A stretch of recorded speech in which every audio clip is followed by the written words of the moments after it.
So school started this last week for my children, and I need you to all humor me and give me an hallelujah. Hallelujah.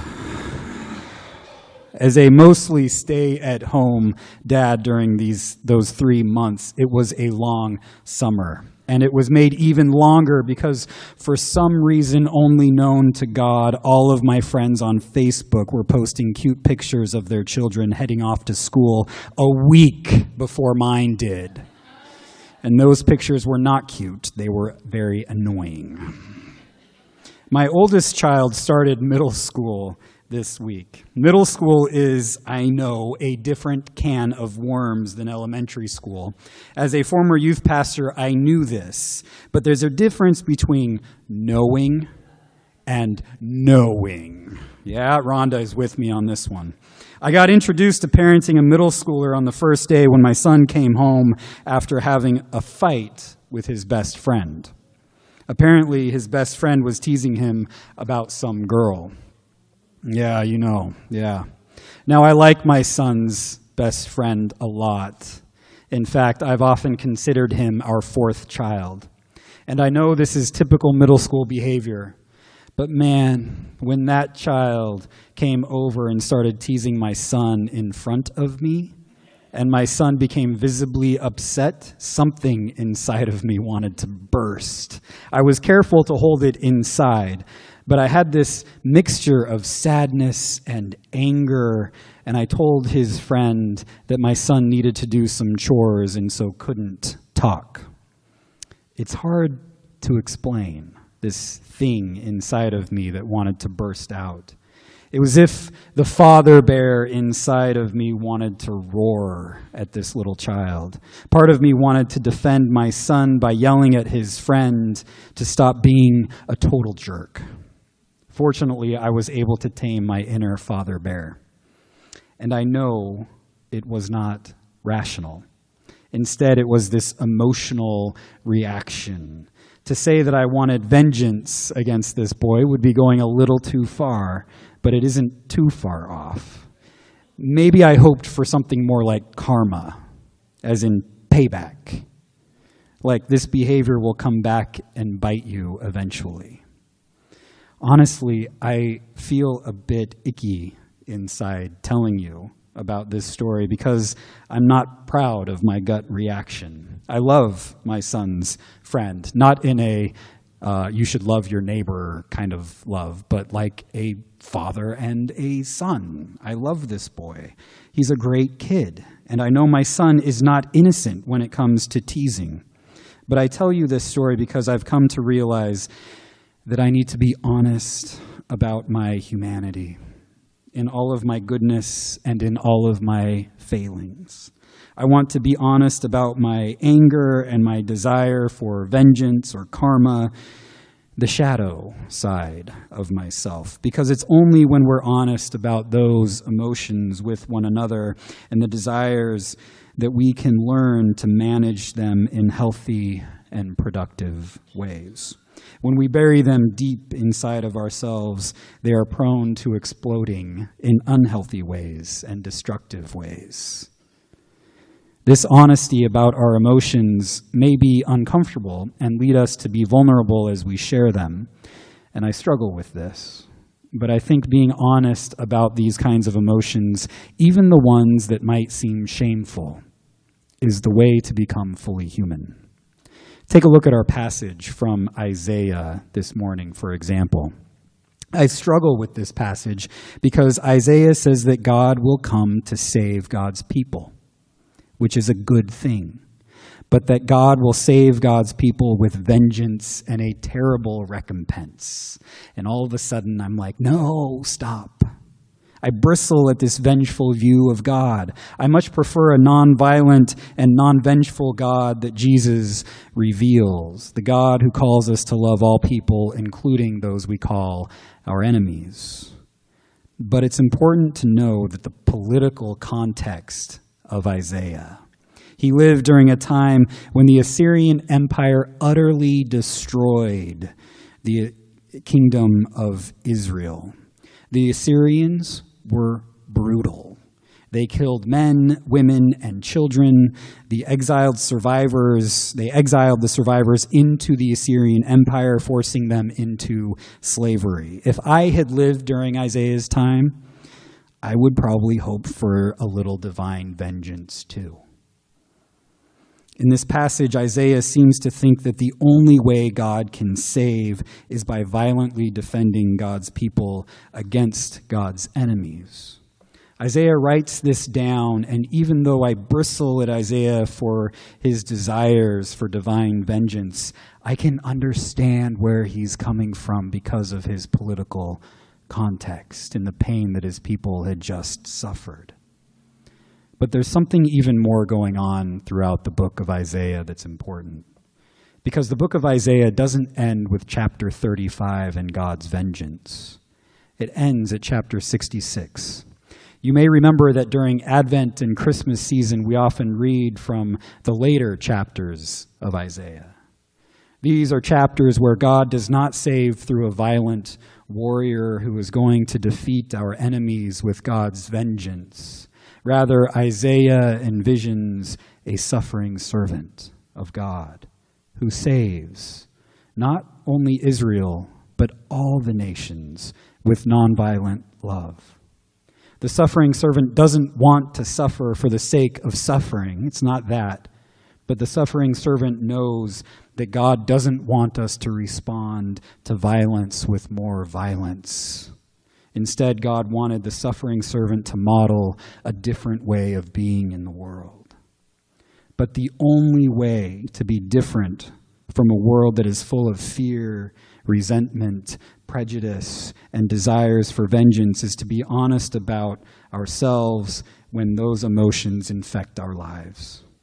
It's only when we bring our fear, resentment, and prejudices and desires for vengeance out into the open that we can examine those emotions and manage them in healthy ways. Our New Testament passage reveals that Jesus had to learn this lesson too. Jesus traveled with his companions to a region called Tyre. Tyre was in Gentile territory in the province of Syria and Phoenicia.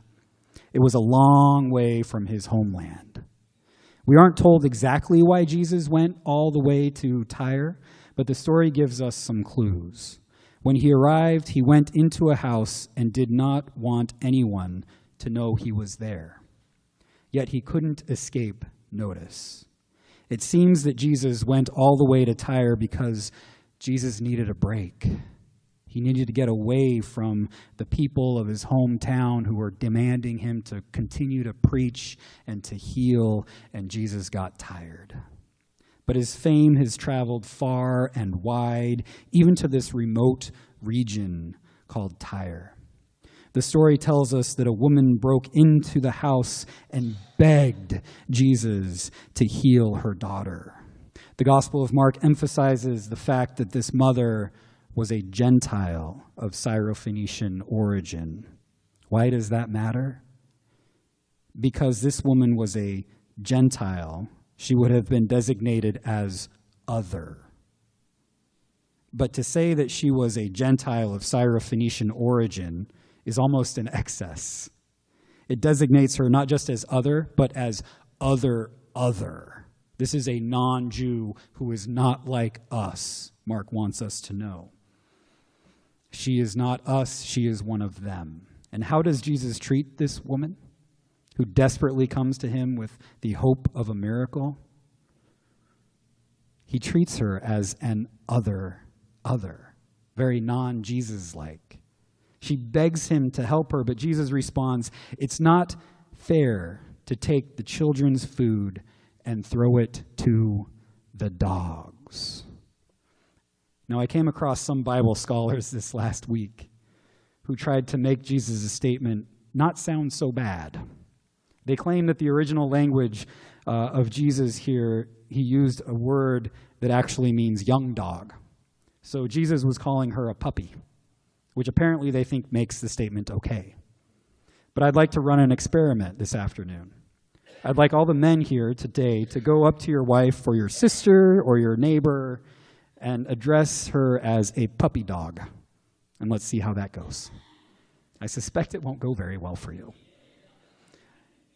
Even more, dogs in the Bible are not cute and loyal pets.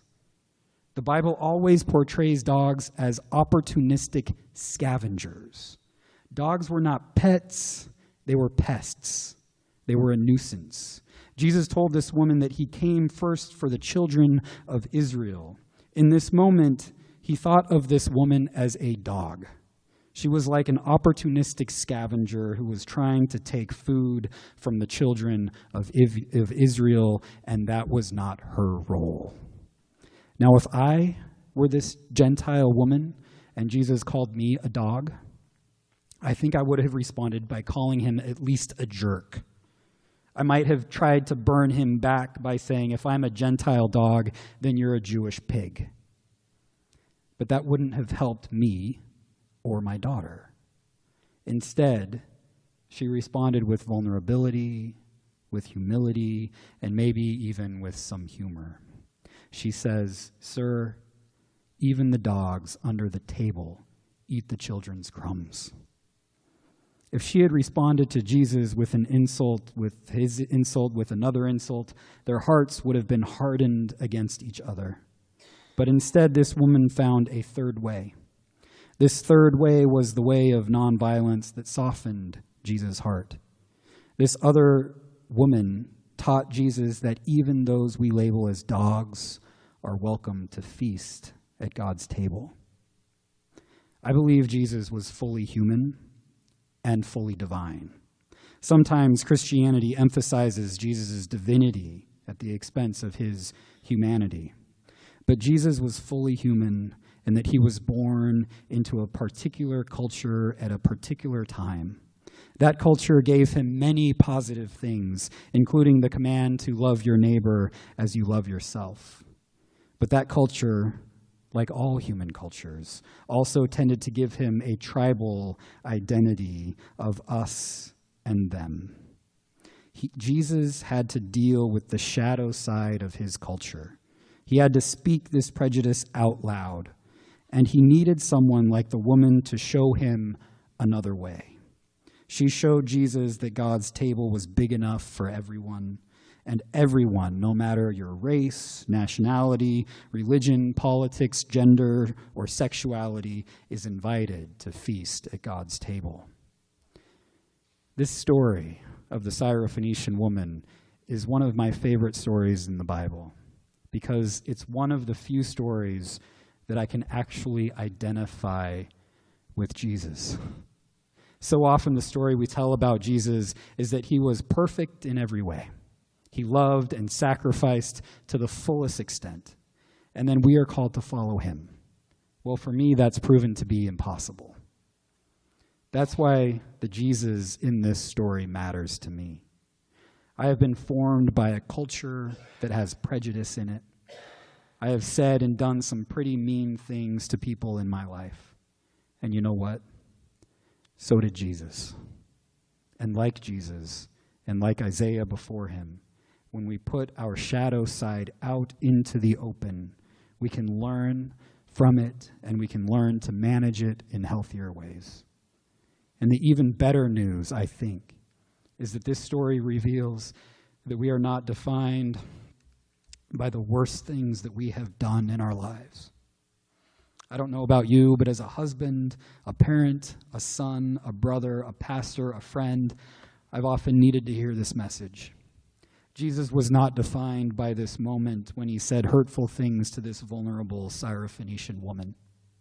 And none of us is defined by the hurtful things that we have said to others. Because of God's eternal love for the Syrophoenician woman and for Jesus, they were both able to move beyond Jesus' hurtful words. And because of God's eternal love for us, we are able to move beyond the hurtful words that we have spoken and the hurtful words that have been spoken against us. We are not defined by them. We are defined by divine grace. We are defined by divine forgiveness. We are defined by divine love. May it be so forever in our lives. Amen. Hi everyone, this is Adam Erickson, reminding you that no matter who you are or where you are on life's journey, you are welcome at Clackamas United Church of Christ. We are located at 15303 Southeast Webster Road in Milwaukee, Oregon. Our worship service starts at 10:30 on Sundays, except for during the summer months we start at 10 o'clock. If you'd like more information on our church, you can visit our Facebook page or our website at c-ucc.org. You can also reach out to me through email at adam@c-ucc.org. Until next time, grace and peace be with you.